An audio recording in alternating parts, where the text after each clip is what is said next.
How you doing? How you doing? Right now, the Division 2 is at a really interesting crossroads in 2026. We've got a new summer event dropping any day now, a brand new Incursion coming in August, massive prototype gear changes, and bigger things on the horizon like the Central Park DLC, Crossplay, and the long-awaited Survivors game mode. On top of all of that, Destiny 2 recently announced the end of its live service model, and a lot of people are wondering if some of those players will make the jump over to Division 2. So today, I want to sit down with you and go through the full updated 2026 roadmap I put together. This isn't just a list of dates and features. I'm going to walk you through how we got here, what the devs have actually delivered, what's still missing, the player drama and concerns along the way, and what we can realistically expect for the rest of the year and beyond. I've been playing this game since launch, and like many of you, I've seen the hype circles, the player count drops, the community frustration, the broken promises, and the occasional real wins. So this video is going to be honest. No overhype, no sugarcoating, just the facts, the context, and my personal take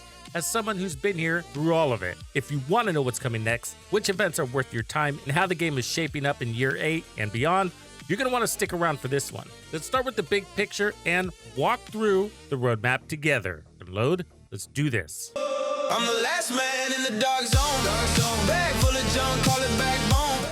Wait. Piece of shit wristwatch. Bandidos, what up? Your boy with the Division 2 March. The devs gave us a big look at the road ahead for year 8. They showed us escalation, a new higher difficulty mode, prototype gear, a new incursion, crossplay, and a DLC in Central Park. They also gave more insights on the Survivors game mode. None of this came with actual launch dates, which left a lot of room for speculation. These big announcements, including big YouTube sponsorships, caused a massive spike in player numbers. Steam hit an all-time peak of 27,000 concurrent players in March. Across all platforms, this means we were looking at well over 50,000 average players. 100,000 plus, probably. But we will never know because Ubisoft doesn't actually share their numbers. So just know that with my average player count, I'm basing this on Steam and then use some multipliers to get the other numbers from consoles and Ubisoft Plus in there. I am conservative with these numbers. It's probably a lot more than what I'm sharing.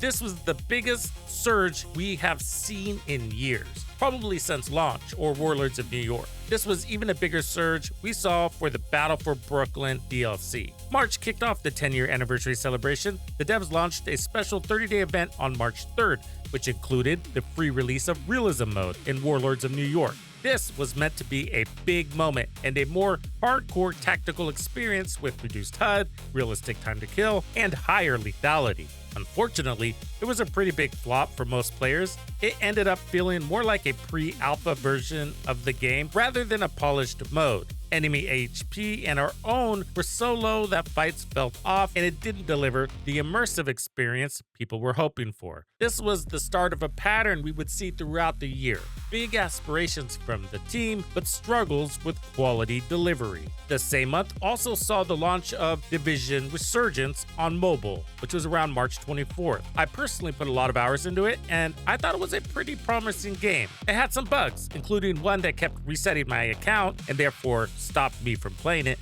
But the biggest issue was that a game of this scale just isn't what most Western players are looking for on mobile. A lot of people were just using emulators or connecting their phones to PC. It felt like they should have just pushed it to mainstream platforms from the start. Eventually, we see the devs launching this game on PC as well as pushing it to Steam. Okay, let's look at year 8. The big new additions were Escalation, a weekly rotating higher difficulty mode with mutators, and prototype gear, a new rarity intended for endgame players. So prototype gear cannot be recalibrated or optimized, but it brings higher attribute levels, new stats, and an augment slot with passive abilities, like a chance to apply damage twice or random status effects. You farm it in Escalation, and higher tiers, you can go up to 10, give better quality and quantity of drops. At launch, there was no targeted loot for Escalation, so farming was pretty rough. You could deconstruct prototype gear for prototype core,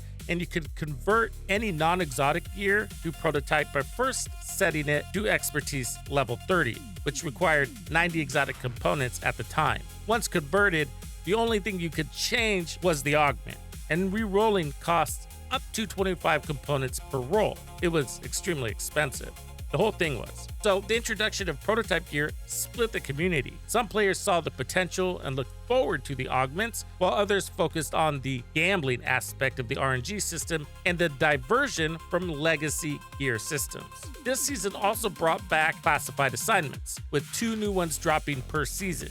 Each has dropped a name item exclusive to the mission, though the devs said you will eventually be able to earn these through special events too. Late in Season 1, the devs made some improvements to prototype acquisition and introduced a prototype vendor as well as targeted loot. They also did some adjustments to escalation token costs and drop rates. On the technical side, Year 8 kicked off with persistent poor server stability, one of the top player concerns that has carried through the year. On the negative side, the escalation token system was also a major burden on the community going into Season 2. In May, the devs hosted the Battle for Brooklyn 1-year anniversary event, which introduced a new global event with purple corrosive fire and a new hunter. So one of the most interesting developments this year that didn't make big headlines, it sort of snuck in, has been the hiring of Christoph Hartmann as the new head of Creative House 2 at Ubisoft. For those who don't know the name, Hartmann was the president of 2K Games until 2017.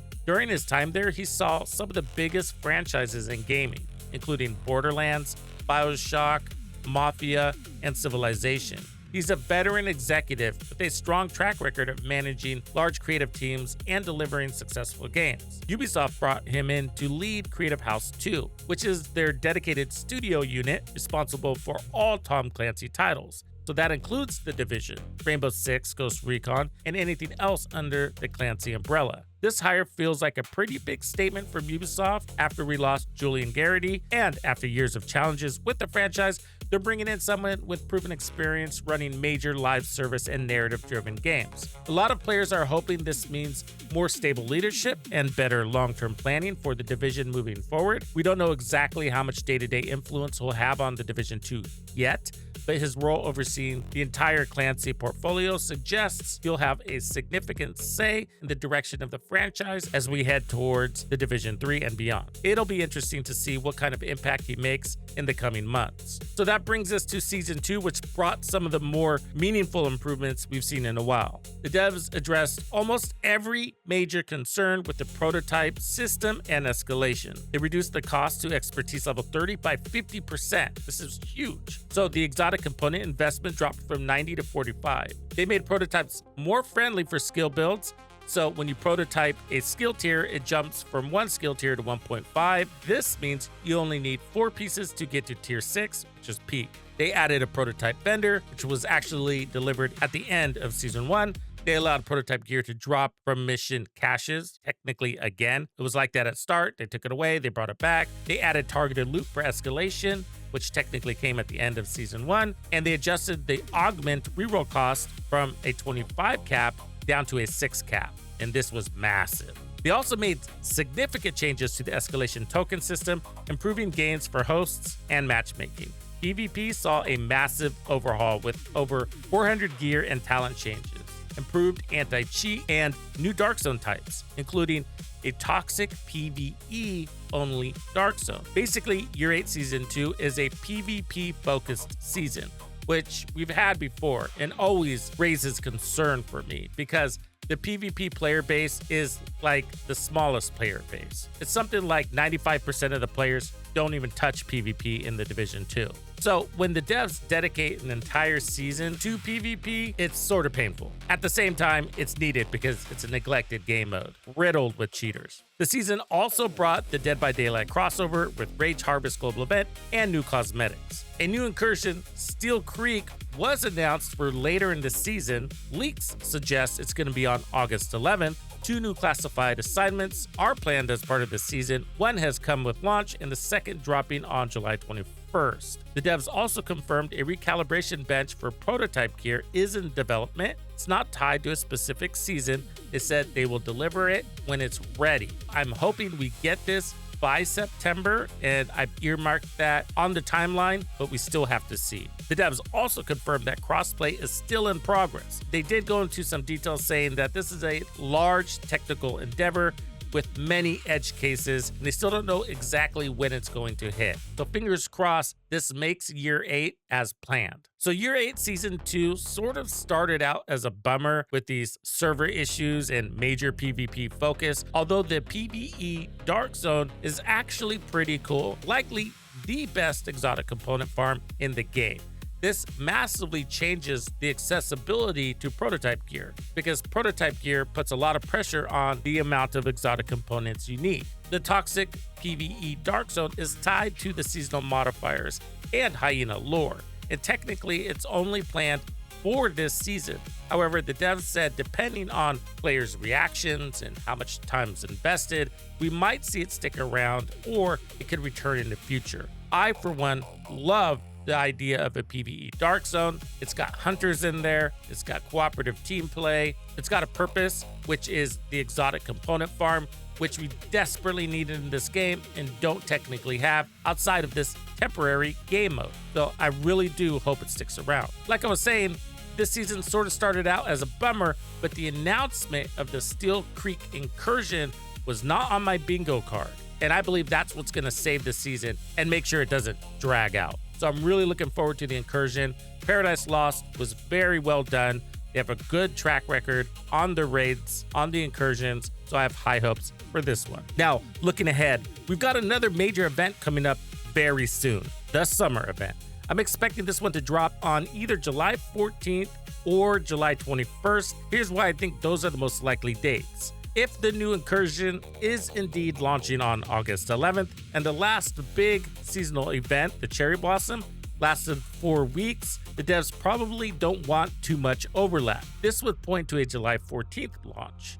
However, if they're not worried about overlapping events, July 21st is also very possible. Either way, it's right around the corner. From what we've seen in the past, these special season events tend to be pretty darn big. I suspect this summer event is being set up to be something very special. The devs took a lot of notes from that Cherry Blossom event, especially around player engagement, disappointment, and the reward system. So I'm expecting they've improved on what worked and fixed what didn't. Like Cherry Blossom, I expect this event to introduce some new tech and likely a new special weapon as a reward. These events are also one of the best times to max farm. You usually get access to special caches that can drop prototype weapons and gear, rare exotics, named items, and unique apparel. I'm genuinely excited to see what they have in store. These seasonal events are some of my favorite times in the game because they shake things up and give everyone a good reason to jump back in and grind. So Year 8, Season 3, this is all speculation on my part, but based on the current cadence, I'm expecting Season 3 around mid to late October. The likely deliverables include Central Park DLC because they did say it would be in Year 8. Year 8 Season 3 is the final season. There's always the possibility that this will have a delay and they push it into Year 9 Season 1 or beyond. Also, Crossplay is a Year 8 deliverable. This being the last season, it will likely drop in there too.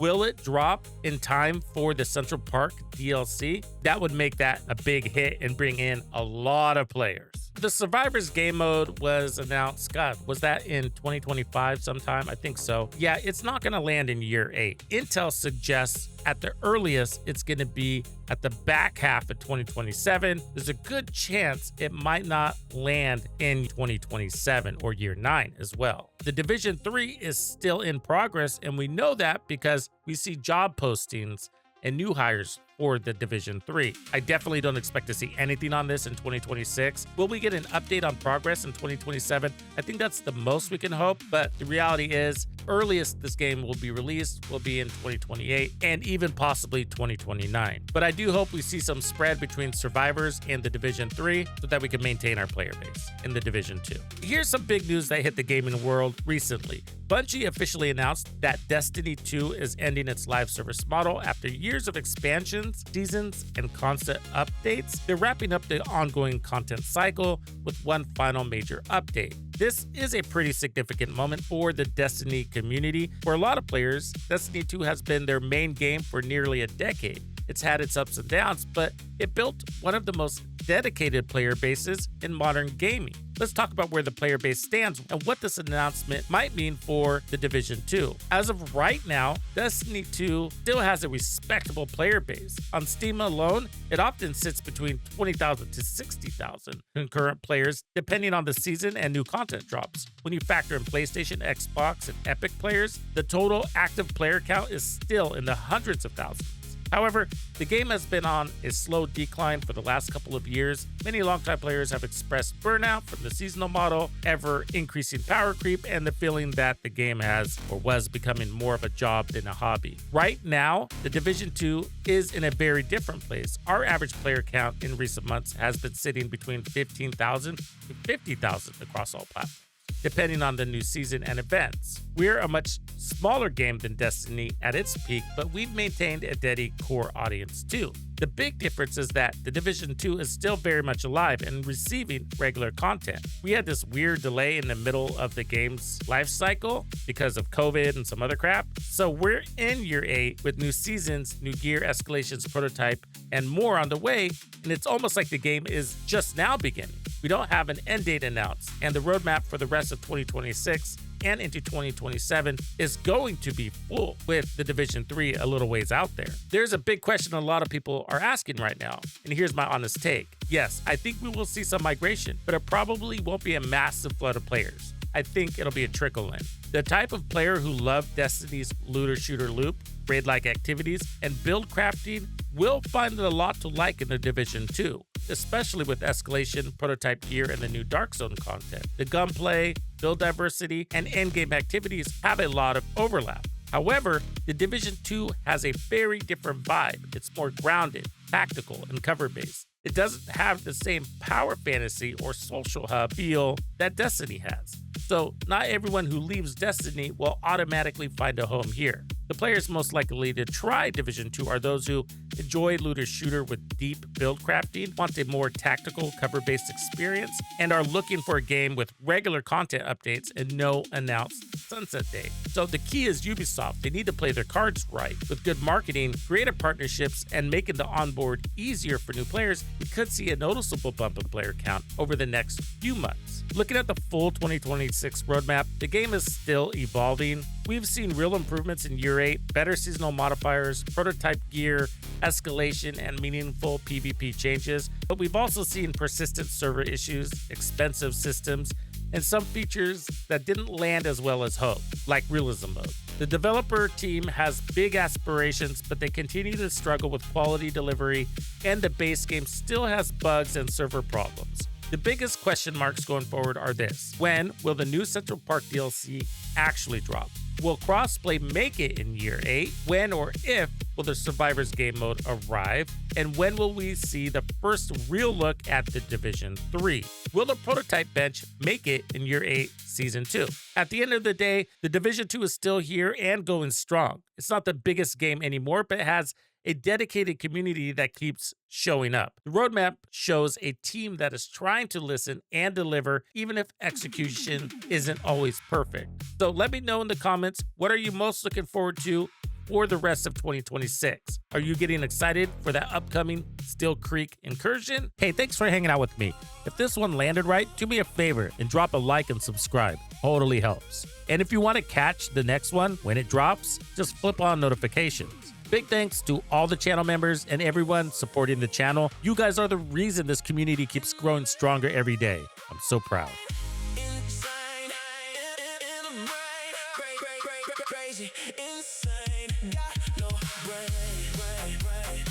Oh, yeah, if you're digging the music and want access to those really cool gamer music playlists and weekly beat packs, TUX'S Players Club is always open. Just hit join or check the link in the description. No pressure though. I seriously appreciate you being here either way. If you're not ready to join but still want to check out the music, I've got a public playlist you can listen to right now. Links in the description. Catch you in the next one. Later.